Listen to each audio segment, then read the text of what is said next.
नमस्कार, आप देख रहे हैं न्यूज प्लस 21। मैं हूं आपके साथ ललिता चक्रधारी। देश में अभी शादी का सीजन चल रहा है, ऐसे में लोगों में इसे लेकर काफी उत्साह है।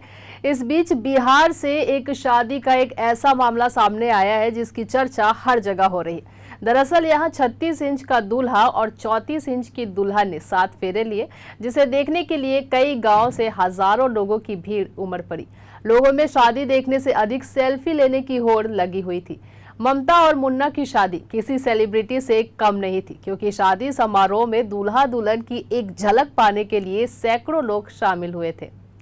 बता दें कि भागलपुर जिला के नवगछिया क्षेत्र के अभिया गांव की एक शादी में बिना आमंत्रण के ही सैकड़ों लोग शामिल हो गए थे।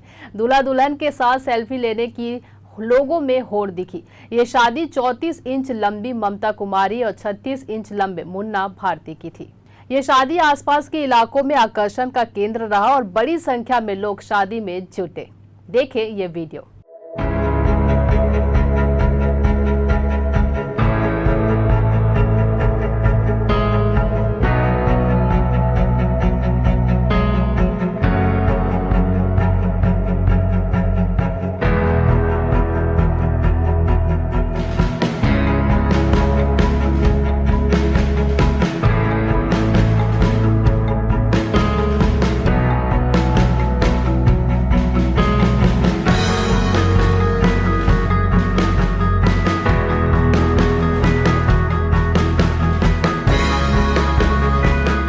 ऐसी ही जानकारी से लगातार अपडेट रहने के लिए देखते रहिए न्यूज प्लस 21, आपके हक की बात।